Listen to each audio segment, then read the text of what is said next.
a biblical type feat. That is one giant marshmallow man to overcome there. I don't know if anyone's going to be able to bust the bubble of Mongo, Mitro, and Tayson. They are on an unbelievable ride. But one hero that may stand tall, one trio that can get that job done is Kenzel, Wolfies, and CRR. They can make things interesting. And the reason why I say that is because they could pop off with Elims as well. And they've been putting it all together. We're getting some placement points, Sundown. And one thing to note in particular about the last game, you saw how he had the bandage cannon on the low ground, but being out of mats, and when you're in the water, you can't actually fire the bandage against anything. It will go all the way down to the bottom of the water. So despite being on 20 HP, he didn't have anything to kind of mark himself against. As we actually see up in the elimination feed, Andretta picking up another early elimination there, but also we saw Lecce end up going down as well. So another one of our power trios over at Doom's Domain struggling a little bit here. Off of the start, the dual media boys giving them everything they can handle so far here on day 2. And I gotta know, as we've seen that Snipe does pick up an Elim on Benji, what happened? What went down there in Stark Industry? We gotta see in a moment notice. We'll get that replay going. Yeah, and that was Benji's full Elim. As the trio is down, you keep an eye on that top.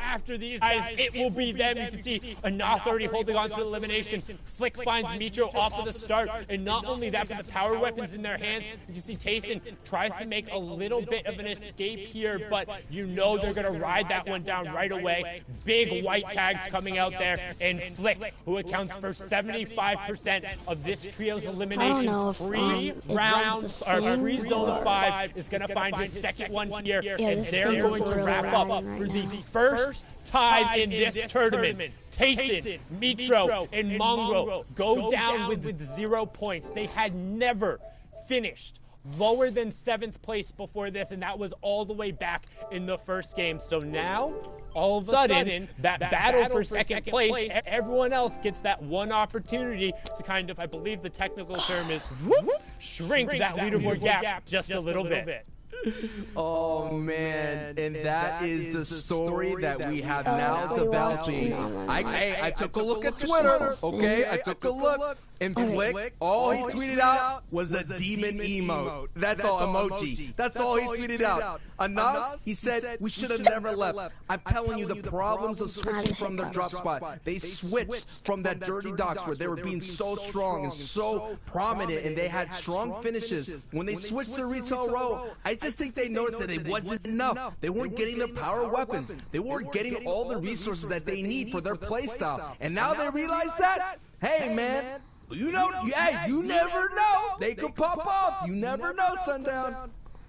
And we've talked about it before as well with this trio coming through. One, they're incredible in terms of their playmaking ability. Whether it's early or late game, we've seen Flick just kind of let running. They also get a nice little Llama 210 pick up there, some extra maps, extra utility. Not that the Stark Industries team will need it after that fact, but I mean the playmaking capability. But on the flip side of that, let's talk about kind of the mental check that's now going to put on Mitro, Mongo, and Tayson. Because for this entire competition, they haven't had to worry about sitting there in queues. They haven't had to worry about thinking who's going to come there. They haven't had to game plan something else. They haven't had to prep for somebody to come challenge them. Now, all of a sudden, not only are you eliminated in 30 seconds with 0 points, you have to sit there for half an hour, watch everyone else play outside while you're stuck there in jail. No more games for you back in the lobby. And they're out of that rhythm a little bit. They're a trio who very much kind of rides on that momentum. They're very, very emotional players. When they made the World Cup announcement back in the day, people joked about Mitro and Mongo being the loudest duo, both for the keyboard clacks and just the way they celebrate when they make their plays. But now that they've been silenced for a second, how do they react? Tayson will have the biggest challenge of them all. Will Mongo and Mitro put up that brick wall and not listen to his calls? And it's going to be up to Tayson to kind of hold that ship from going capsizing completely. Giannis, NLX, and Squeeze, they have an opportunity now to gain some grounds here. They are about 60-plus points away. They're certainly sitting in second place. Another trio that we took up PKM down in Slurpy Swamps was Kenzel VCR. That opens up the door to gain some ground. But we're talking about a difference of about 2 victory royales and some like close to double-digit elims. That's what's going to be required. And the difference is as well is we still have plenty of games to go, Sundown. We're just barely into the second half here of the grand finals here of the FNCS Trios. And it was starting to feel like it couldn't be overcome because of how consistent they were. There was no... I'm gonna make my my voice chat party private.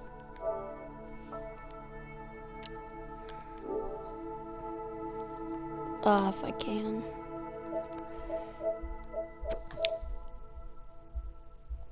Comes in with a game plan on how to take those fights, and they come in not necessarily fearing those three off the bat, which they're one of the three players who can really genuinely say, like, yeah, let's go fight these guys and maybe come out better than 50-50.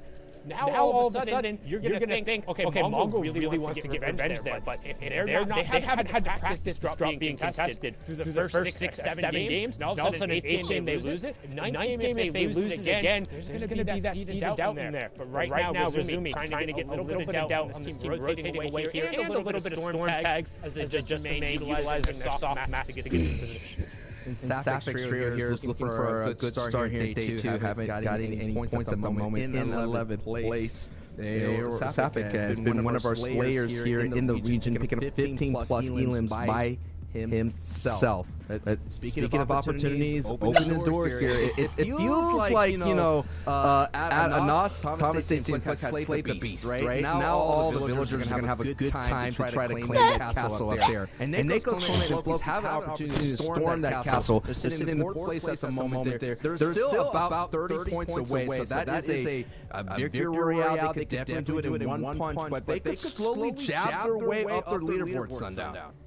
I would say it's probably more equivalent to either scratching the dragon's nose and making him think for a second. Oh, okay. Like, that's where he breathes the fire at him, so he's got like a little. It's like, hey, let's invite discomfort. I wasn't ready for that. I'm gonna come back in a moment, but like, the villagers are celebrating. They're like, yay, we drove off the beast, or it's like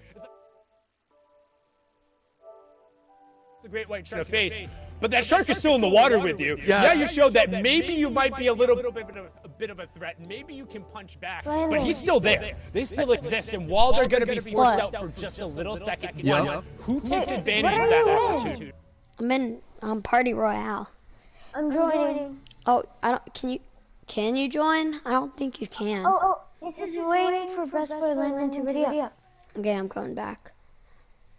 Yeah, dude, you can watch the FNCS final. Yeah, I was watching your stream, and I commented, hey Landon, it's spin. So I don't know if you saw that or not. No, I start spamming comments on the chat. Oh, my iPad died, but my brother's watching it. If it says one person watching, that's my brother. There's no one watching it. I was watching it, but then I wasn't, and then Leo was watching it, but now he's watching it.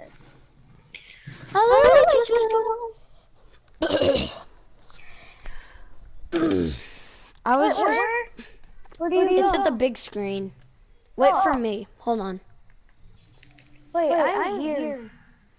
Hold on. I see where it says FNCS, and all these people dancing. Yeah, Finn, come over here.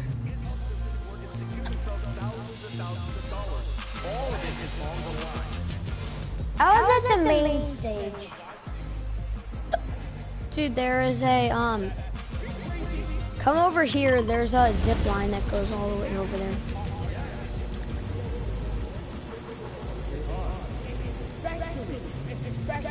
When you see Thomas and Anos enabled with Shockwave, that's kind of what you really need to take away. They have to have a reliable way of getting utility. That's how they run their game. And if you can go start and guarantee that, yes, you have to fight one of the best teams in the entire game to get them. But if you want to win, you have to beat those guys anyway. And they finally said that enough is enough. And if you're going to post your spot on Twitter, if you're going to talk about how you're so good at defending the spot, you better have a game plan, and you better back it up. Because everybody has the opportunity to land anywhere. This is Fortnite Battle Royale, and if the team gives you a hard enough time, you need to game plan better and find a way to deal with it. And that is what we call preach right then and there, Sundown. Now we're on board here with BDS Robas. They got a victory royale here. They were able to have a very nice aggressive play. Okay, now press square. Textbook of fighting on the low ground, doing really well. It'll They zoom got you a in. victory royale. So one of the few teams that have victory royale, because Mongo, Mitro, and Tayson have 3 victory royales. Yanis Trio has 1 victory royale. Kinzel's Trio has 1. And as well, Gamma's Cammy's Trio has 1 as well. Cammy and Co. So those are the stories that are unfolding here. And the great thing is, we can speculate all you want, but it is the competitors themselves that answer the questions. And that is what we're watching here as the drama unfolds, and the drama will pick up for Wolfies and CRR, considering Kenzel, the back-to-back DreamHack champion, goes down. And Kenzel is just like Tayson for this trio. He kind of holds it all together, considering that in DreamHack it's a very placement-heavy format, and having that ability to kind of slow passively, aggressively at times whenever you needed to get your way further into in-game, that's going to help out people like CRR Wolfies, who are known to be great opens box fighter players. But right now, we're keeping on that Storm Surge threshold on the right-hand side, just above the map. We talked about them being below it. Well, the cheesy snipe there, coming from that World Cup winner up there. The young controller player from England, Wolfies finding a great tag and a sneaky little bullet in there on Kira through the window, just like a true sniper would. Well done to put himself up. We talk about the little moments. That moment is so much bigger than just the 1 point on the elimination. Shedding themselves of that Storm Surge threat is going to be massive in terms of just getting positioning, as we've seen, atypical compared to what we've seen in Europe so far. There's been more and more Storm Surge threshold coming into Grand Finals. No team had more Elans versus Mongols trio than Flick, and a part of that has to do with the rotation path. They're always coming out of the East and passing that Stargate Industries. And also, man, just pound for pound, they're one of the few trios who actual wall-to-wall matches up with those guys. And when we talk about kind of wall-to-wall, that's when you're in a box against somebody and not necessarily in the same space, but owning one or two walls in between you guys. These guys execute on those fights almost better than anyone in Europe. And Thomas is a superstar, had a great run in heats. Nas and Flick are right behind him as well. They're forming a very strong trio. Thomas HG had some Twitter barbs with Zexro from NA East. Thomas HG was talking about, hey, who can come over here from NA East and compete? Should I go over there? It's so interesting. We all wish we had a World Cup Part 2. Like I said, sometimes the sequels are better. Okay, I'm gonna end the stream there. I hope you guys liked the stream. It was a pretty short stream, but I'm gonna end it here.